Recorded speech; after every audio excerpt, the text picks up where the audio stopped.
It's a hit.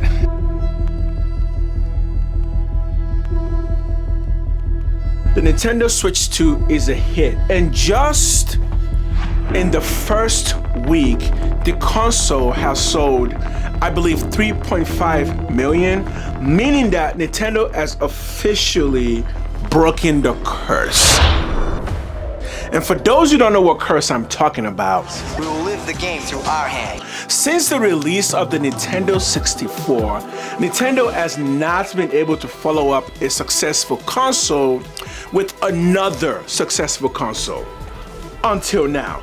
Yes, which means that Nintendo has officially broken the curse, and the Nintendo Switch 2 is a successful console, and as a matter of fact, the Nintendo Switch 2 is currently the fastest selling console on release of all time.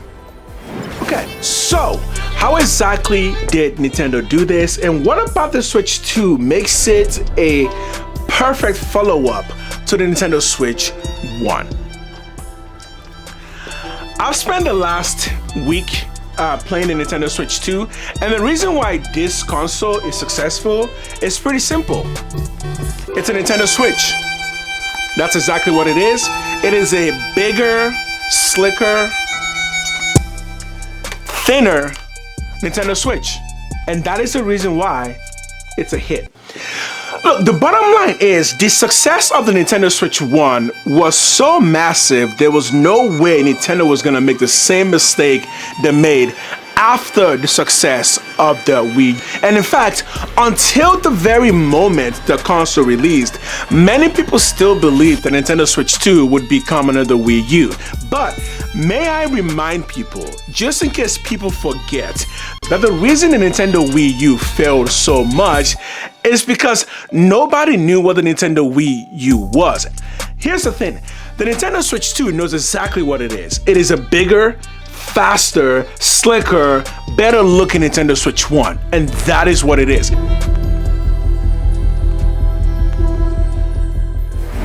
Yes, there are improvements to be made, particularly when it comes to the screen and the Joy-Con. So first, let's talk about the screen.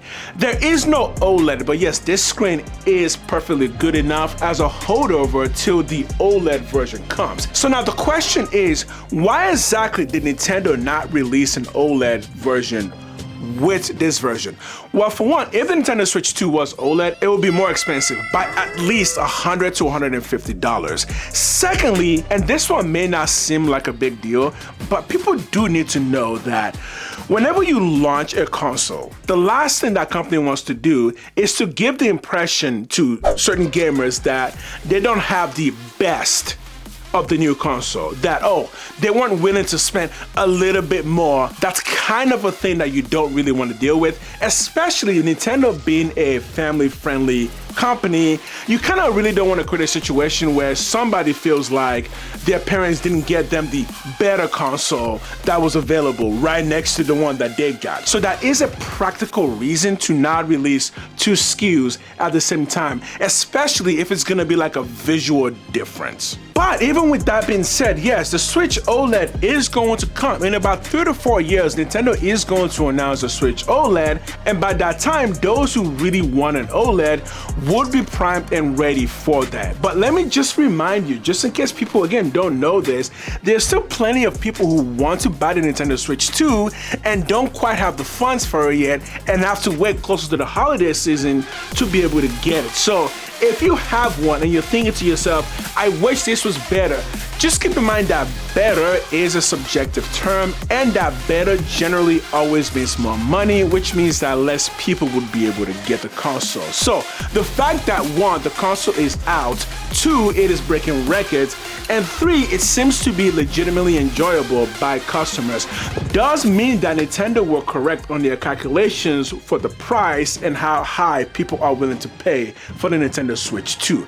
Because if the console is the #1 selling console on launch, it seems that most customers were perfectly okay with the pricing. And just on that point, the people that I've spoken to who want a Nintendo Switch 2 do know it's a pricing issue, but I don't get the impression that people think it's too expensive, just that they don't have the funds for it quite yet. But even with that being said, I mean, honestly, this screen looks amazing. For most gaming that you will ever do on this handheld, this is awesome.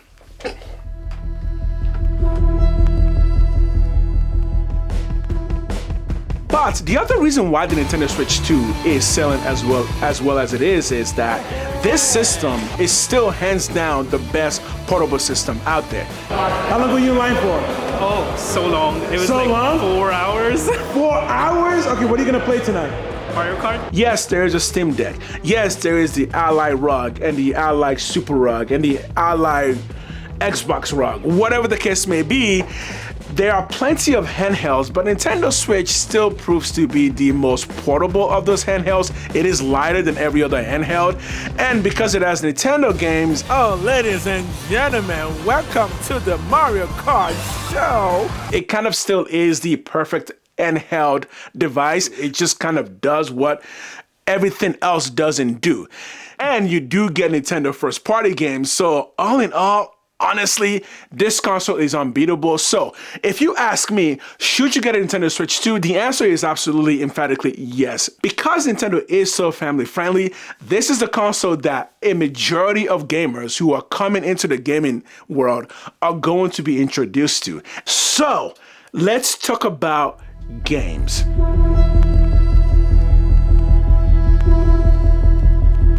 Because yes, that is the one flaw right now with this system. However, Hold your horses! a quick reminder, just in case again people don't keep these things at the forefront of their minds, there are no consoles that release with games for people to play non-stop. Every single console releases with a handful of games, especially when you're talking first-party games. You're only gonna get one or maybe two first-party games and a bunch of third-party games that came out last gen, which is precisely what we get now. Mario Kart and all the other Mario games, Donkey Kong coming pretty soon, are really going to be the newest games you get. Everything else is going to mostly be third-party games that we've already played. But again, we're only 2 weeks into this console. I think by the end of next year, I think the catalog of games, especially first party and new third party games, is going to be so high that anyone who's claiming that the console doesn't have games right now is just not keeping in mind the fact that it is not possible for a company to release a new console and give you 10 brand new games just like that. As a matter of fact, if they did that, it would be a problem for their sales. So put that in your pipe and smoke it.